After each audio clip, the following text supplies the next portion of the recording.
ఆచి చికెన్ మసాలా. ఎండలతో నిప్పుల కొలిమిగా మారింది సింగరేణి పారిశ్రామిక ప్రాంతం. ఉమ్మడి కరీంనగర్ జిల్లాలో ఉష్ణోగ్రతలు గణనీయంగా పెరిగాయి. ఎండ తీవ్రతతో ఉమ్మడి జిల్లా ప్రజలు ఉక్కిరిబిక్కిరవుతున్నారు. పలు చోట్ల గరిష్ట ఉష్ణోగ్రతలు 40 డిగ్రీలు దాటాయి. వేడిగాలుల తీవ్రతతో జిల్లా వాసులు అల్లాడిపోతున్నారు. ఉమ్మడి కరీంనగర్ జిల్లాలో ఎండల తీవ్రతపై మా సీనియర్ కరెస్పాండెంట్ సంపత్ మరింత సమాచారం అందిస్తారు.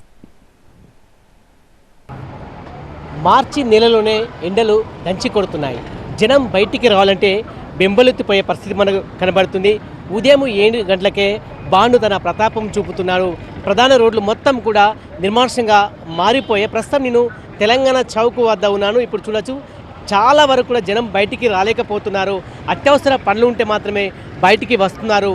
అంతేకాకుండా విద్యార్థులు పాఠశాలకు వెళ్ళాలంటే భయపడుతున్నారు. ఉక్కపోతను భరించలేకపోతున్నారు. ఎన్నడలేని విధంగా మార్చి నెలలోనే 40 డిగ్రీల ఉష్ణోగ్రత నమోదైందంటే ఎండల తీవ్రత ఏ విధంగా ఉందో అర్థం చేసుకోవచ్చు. ఇక సింగరేణి పారిశ్రామిక ప్రాంతంలో 41 డిగ్రీల ఉష్ణోగ్రత కూడా నమోదైంది. దీని కారణంగా సింగరేణి కార్మికులు పనిచేయాలంటే ఇబ్బంది పడుతున్నారు. పెరిగిన ఉష్ణోగ్రతల కారణంగా చాలామంది చర్మ సమేత వ్యాధులతో బాధపడుతున్నారు, అస్వస్థకు గురవుతున్నారు. ప్రయాణం చేయాలంటే ఇబ్బంది పడే పరిస్థితి మనకు కనబడుతుంది. ముఖ్యంగా వ్యవసాయదారులు కూడా పొలం పనులకు వెళ్ళాలంటే భయపడుతున్నారు. ఎన్నలేని విధంగా మార్చి నెలలోనే 40 డిగ్రీల ఉష్ణోగ్రత నమోదైంది.